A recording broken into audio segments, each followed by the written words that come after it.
ईमानदारी का इनाम। बहुत समय पहले की बात है। किसी गांव में बाबूलाल नाम का एक पेंटर रहता था। वो बहुत ईमानदार था, किंतु बहुत गरीब होने के कारण वो घर घर जाकर पेंट का काम किया करता था।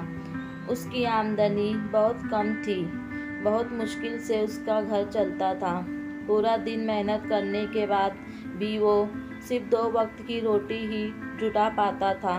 वो हमेशा चाहता था कि उसे कोई बड़ा काम मिले जिससे उसकी आमदनी अच्छी हो, पर वो छोटा काम भी बड़े लगन और ईमानदारी से करता था। एक दिन गांव के जमींदार ने बुलाया और कहा, सुनो बाबूलाल, मैंने तुम्हें यहाँ एक बहुत ज़रूरी काम के लिए बुलाया है।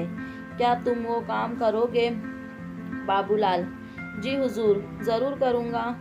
बताइए क्या काम है? ज़मींदार, मैं चाहता हूँ तुम मेरे नाव पेंट करो और ये काम आज ही हो जाना चाहिए। बाबूलाल, जी। बाबूलाल, जी हुजूर, ये काम मैं आज ही कर दूँगा। सामान लेकर जैसे बाबूलाल आता है, वो नाव को रंगना शुरू कर देता है। जब बाबूलाल नाव रंग रहा था तो उसने देखा नाव में छेद था। वो सोचा अगर इसे ऐसे ही पेंट कर दिया जाएगा तो ये डूब जाएगी। ऐसा सोचकर वो छेद को भर देता है और नाव को पेंट कर देता है। फिर ज़मींदार के पास जाता है और कहता है, हुजूर, नाव का काम पूरा हो गया, आप चल कर देख लीजिए। फिर वो दोनों नदी किनारे जाते हैं।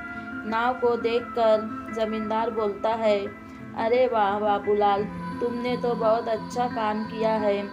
ऐसा करो, तुम कल सुबह आकर अपना पैसा ले जाना। उसके बाद वो दोनों अपने अपने घर चले जाते हैं। अगले दिन ज़मींदार के परिवार उसी नाव में नदी के उस पार घूमने जाते हैं। शाम को ज़मींदार का नौकर रामू, जो उसकी नाव की देख रेख भी करता था, छुट्टी से वापस आता है और परिवार को घर पर ना देखकर ज़मींदार से परिवार वाले के बारे में पूछता है। ज़मींदार उसे सारी बात बताता है। ज़मींदार बात सुनकर रामू चिंता में पड़ जाता है। उसे चिंतित देखकर ज़मींदार पूछता है, क्या हुआ रामू? ये बात सुनकर चिंतित क्यों हो गए? रामू, सरकार, लेकिन उस नाव में तो छेद था। रामू की बात सुनकर ज़मींदार भी चिंतित हो जाता है। तभी उसकी परिवार वाले पूरा दिन मौज मस्ती करके वापस आ जाते हैं। उन्हें सकुशल देखकर ज़मींदार चैन की सांस लेता है।